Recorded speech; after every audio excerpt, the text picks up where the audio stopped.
What about moments to downtown Melo? You're listening to the Entertainment Report on iHeartRadio, live from Orlando for Monday, July 14th, 2024, delivering some major stories and trends going on in the world of entertainment and beyond. You can follow the show on Facebook, Twitter, or Instagram, facebook.com/The Entertainment Report with Ray Melo, that's RAYMELO, on Twitter at The Enter Report, or on Instagram at The Entertainment Report. You can listen to the show anytime you want on iHeartRadio. Just go to iHeart.com or your iHeart phone app, search for The Entertainment Report, and it'll take you to the page, where everyone had a fantastic weekend.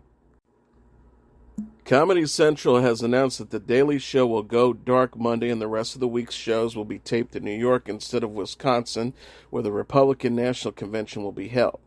The original plan was to tape the Jon Stewart-fronted show in Milwaukee from Monday to Wednesday and then broadcast a live episode Thursday. The plan changed, however, after an assassination attempt sent Republican nominee and former President Donald Trump to the hospital with a bullet wound to the ear Saturday. One spectator was also killed, while two others were critically injured. Secret Service agents shot and killed the sniper. The show's X-Feed said Sunday, "Our apologies to the inconvenience, but due to the logistical issues and the evolving situation in Milwaukee, we need to reschedule our events on the grounds in Wisconsin, and we'll look forward to making those up in the coming weeks." In a related story, musician Kid Rock has donated $50,000 to a GoFundMe account set up for the victims shot alongside former President Donald Trump at a rally in Pennsylvania Saturday. One spectator died and two others were critically injured during an assassination attempt on Trump, the 45th President of the United States, and the 2024 Republican candidate for presidency against incumbent Democrat President Joe Biden. Trump, who's 78, was treated for a gunshot wound to his ear and released from the local hospital Saturday night. Also contributing to the online fundraiser for the other shooting victims were Trump's surrogate Vivek Ramaswamy, $30,000, conservative podcaster Ben Shapiro, $15,000, and Trump's daughter Ivanka, $10,000. As of Sunday, more than $1 million were raised for supporters and families wounded or killed in Saturday's brutal and horrific assassination, according to a listing on social media. All donations will be directed to these proud Americans as they grieve and recover. May God bless and unite our nation. The shooter, identified as 20-year-old Thomas Matthew Crooks, was also killed at the scene on Saturday.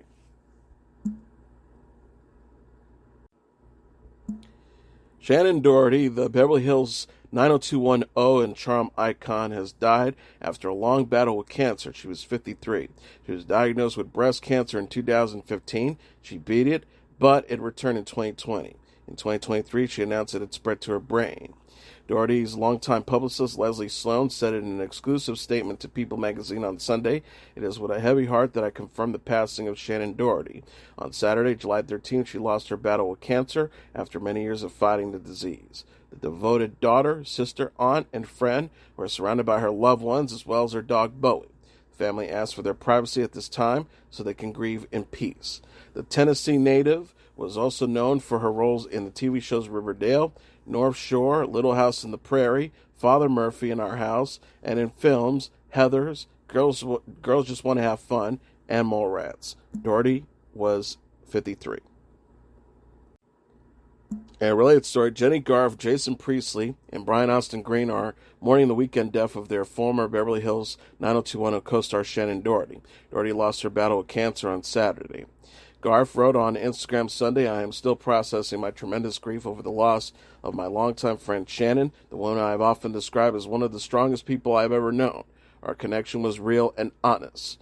We are still so often pitted against each other, but none of that reflected the truth of our real relationship, which was one built on mutual respect and admiration. She was courageous, passionate, determined, and very loving and generous. I will miss her and will always honor her deeply in my heart and in my memories. My heart breaks for her family and Bowie and all the people who loved her." Priestley posted, "Shocked and sad to hear about the passing of my friend Shannon. She was a force of nature and I will miss her, sending love and light to her family during this dark time." Green also shared his grief on Instagram. "Shan, my sister, you love me through everything. You're a big part of my understanding of love. I'll miss you more than I know how to process right now. Thank you for the gift of you." The cast have already lost another member, Luke Perry, in 2019. He was 52 when he suffered a massive stroke and was eventually taken off of life support.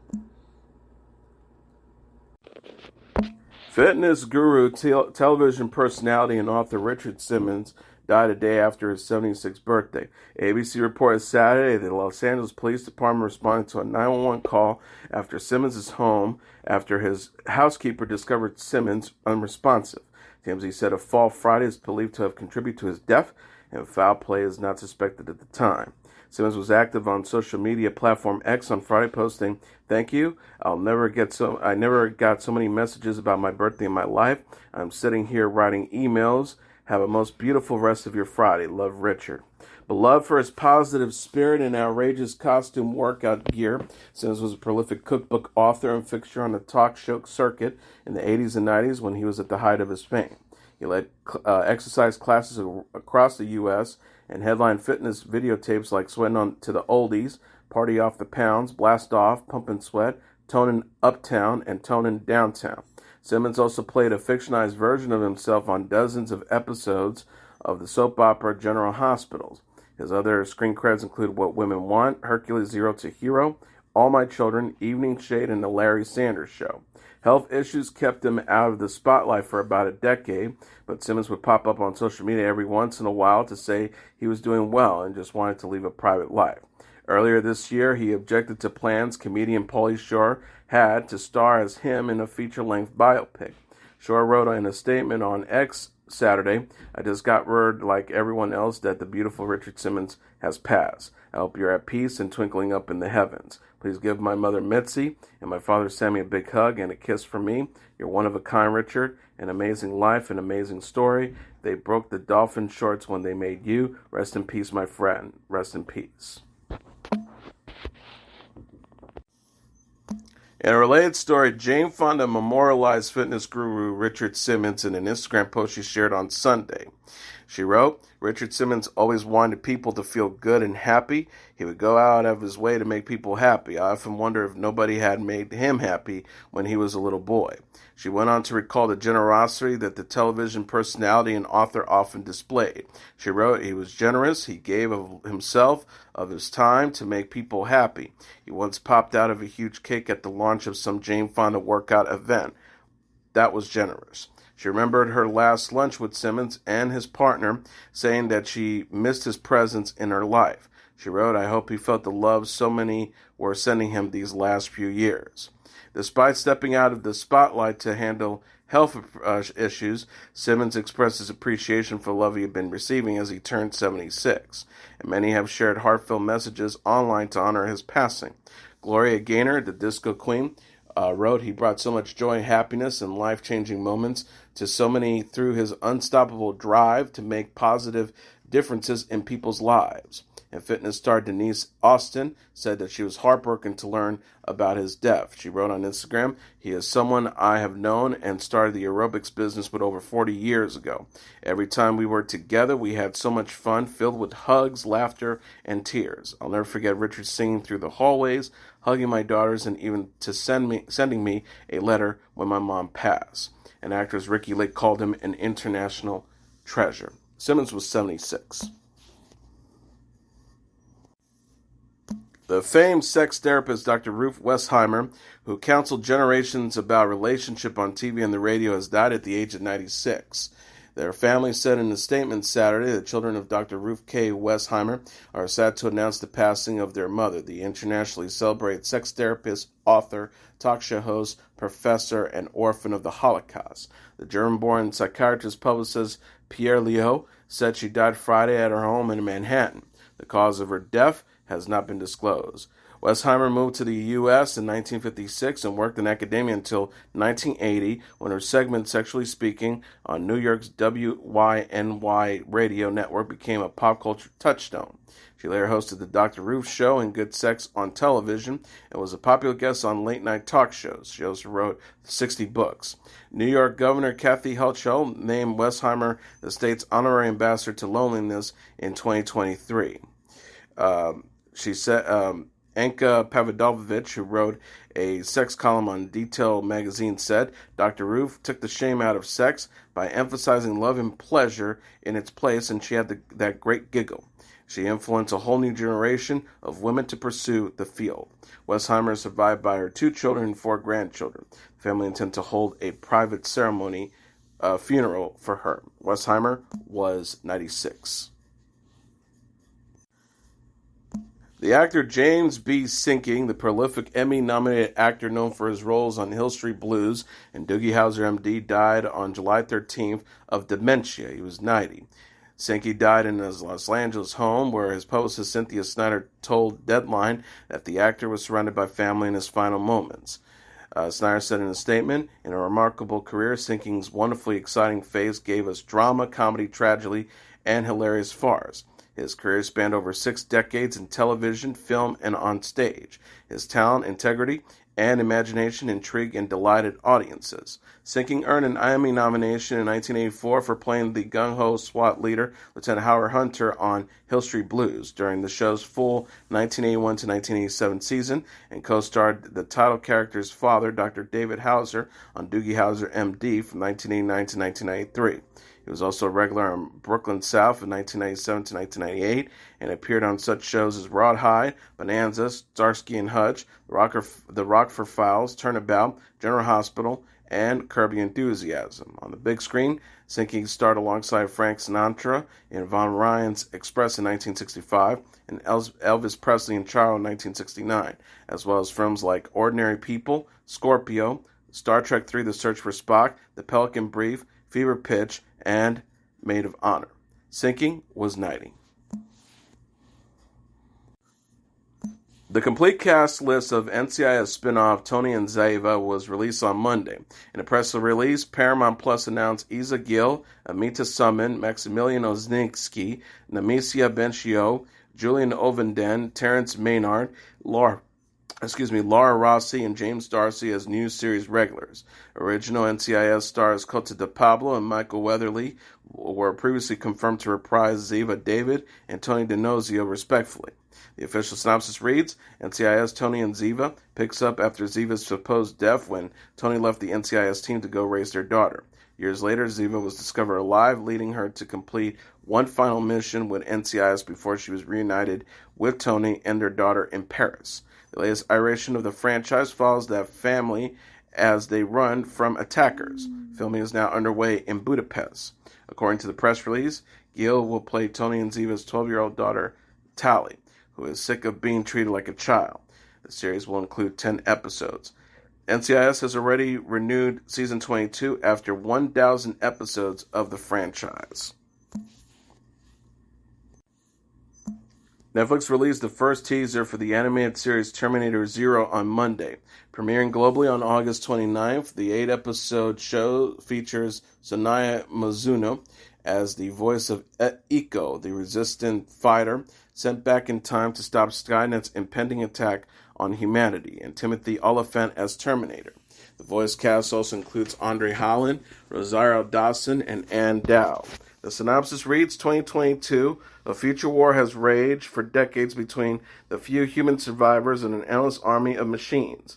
In 1997, the AI known as Skynet gained self-awareness and began its war against humanity.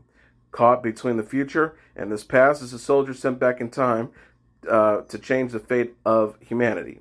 She arrived in 1997 to protect a scientist named Malcolm Lee, who works to launch a new AI system designed to complete with Skynet's impending attack on humanity.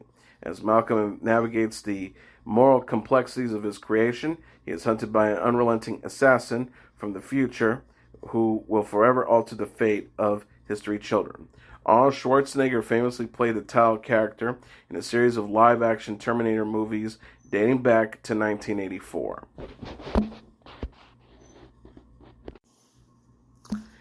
Singer-songwriter Billie Eilish has signed on to read a bedtime story to preschool-age viewers on C-Baby's Friday. Billie Eilish is reading C-Baby's bedtime story.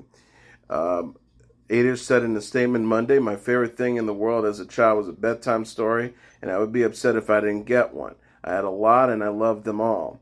Each will read The Moose Belongs to Me by author and illustrator Oliver Jeffers on CBeebies and BBC iPlayer. The story follows a young boy named Wilfred who says he owns a very big, obedient moose named Marcel until one day, while they were in the woods, someone else claimed Marcel is their moose, leading Wilfred to learn an important lesson. Edith says we need to look after beautiful wild creatures like Marcel, but we also need to let them do their own thing.